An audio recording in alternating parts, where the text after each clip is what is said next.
The first World Championship without Grandmaster Magnus Carlsen in more than 10 years began with a dramatic game on Sunday in Kazakhstan.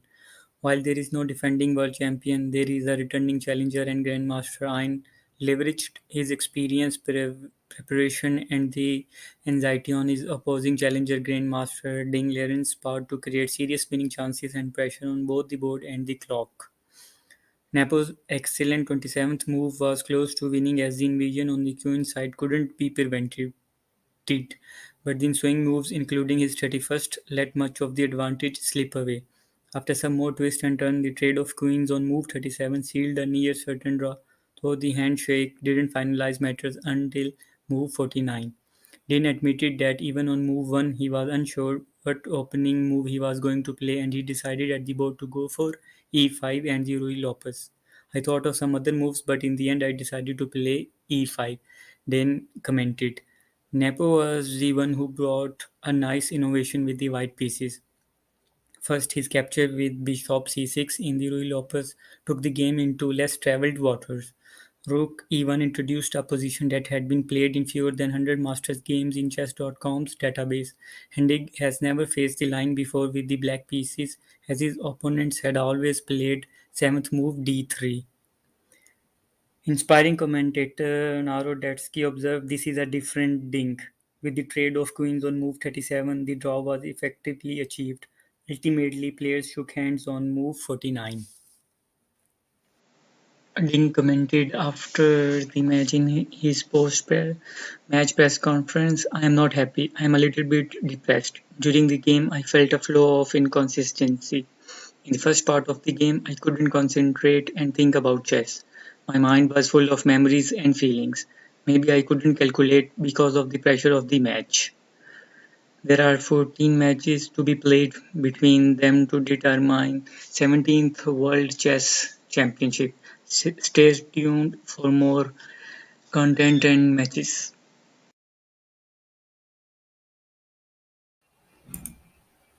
Chess fans didn't have to wait long for a result in the 2023 World Championship, as Grandmaster Jon Nepo took down Ding Liren in just 29 moves in Game 2.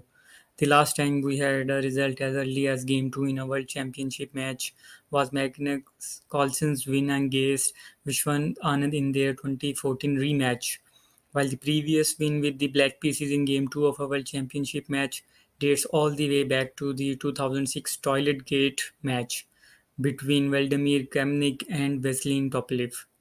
Despite a successful-looking novelty of fourth move of Ding h3 in a queen's gambit, things quickly went bad for the first-time challenger as play moved towards Nepo's comfort zone, and the bar set up permanently camp in black's favor. Ding was unable to recover as his clock ticked down dangerously close to zero, and his opponent's quick responses offered no respite. Facing an unstoppable future threat of c1, Ding resigned before move 30 with less than a minute remaining on his clock. In post-match conference, John Nepo commented, "I find it difficult to imagine an absolutely chess-free day. Of course, I am planning to grab some more sleep, but generally I am going to follow a standard routine, just relax and continue with my preparations." Whereas Ding Liren commented, "Today's game was a disaster. The h3 move was the idea of my seconds. I just didn't play it very well." Third match will begin on Wednesday, 15th of April. Stay tuned for more content.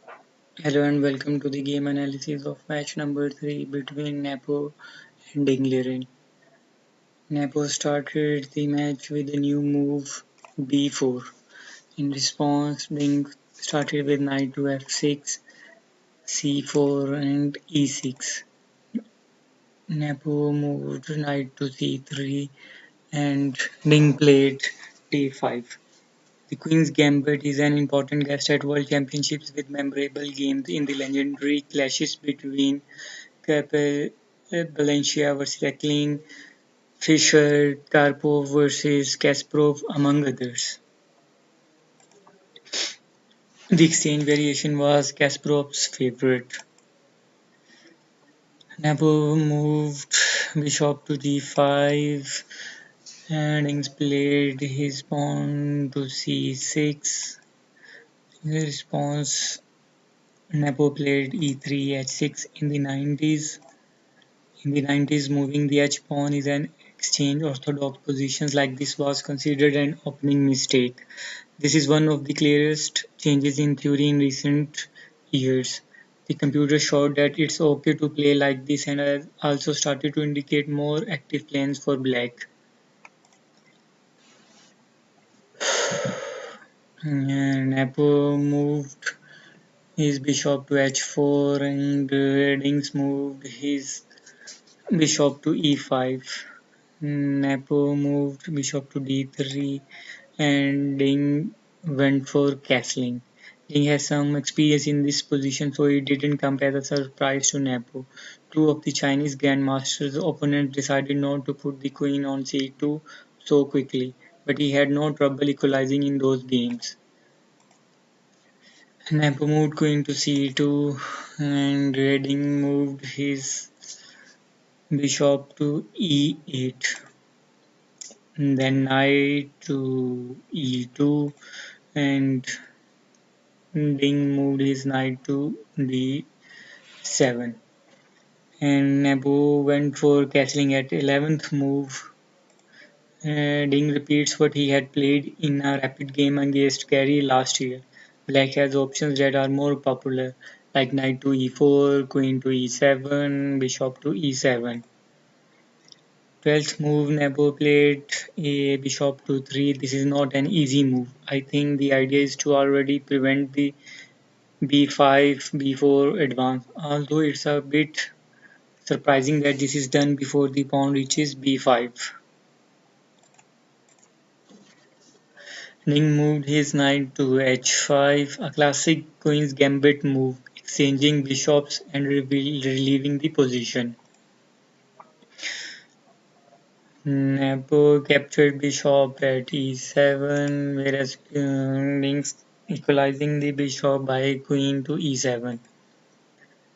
Ning moved his rook to e1, white goes to the center. The plan is to knight to c1, f3 and play e4 at an opportune moment, but black move will avoid this in the game.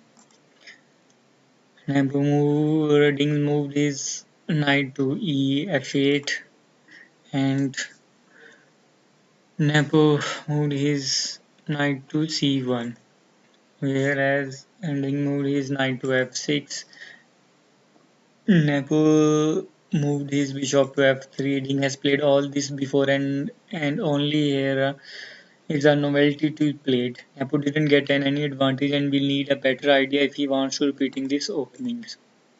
17th move was knight moving knight to e2. Nepo moved his knight to c5.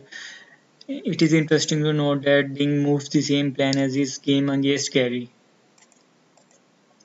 Bishop to b5. Nepo moved bishop to b5 and Ding moved his rook to d8. While game is moving quickly and rapidly moving bishops and queens to the center. At 27th move, Ming moved his knight to d7, a great way to recapture. The knight goes to the b6, black's position is more comfortable, but Nepo plays with precision to preserve the balance. While moving his knight to d4, in response, Ming's move to knight b6, rook to d1, and being played aggressively to c4 knight. Queen Naples responded with queens moving to f2, rock to f2, and in this case, Naples moved his knight to a4. It seems strange to place the knight in the corner, but in this case, the move is useful for expelling the queen and removing the threat of queen at c5. Lynx moved his queen to e7, whereas Nepo moved his rook to e1. Lynx moved his queen to f6, whereas Nepo moved his knight to b5. Another knight that leaves the center and goes to the corner. It's the best move to counter the attack of Ding. Whereas Ding moved his knight to c7 to counter the attack of Nepo's knight. Whereas Nepo's retrieve his knight to d4. Whereas repeating again knight to e5, c7, d4, e6, and it's a draw. An important draw to restore Ding's confidence. He didn't have any problems in the opening and can now try to press with white in the next game. The game 4 will begin on Thursday, 13th April at 2 am Eastern Time.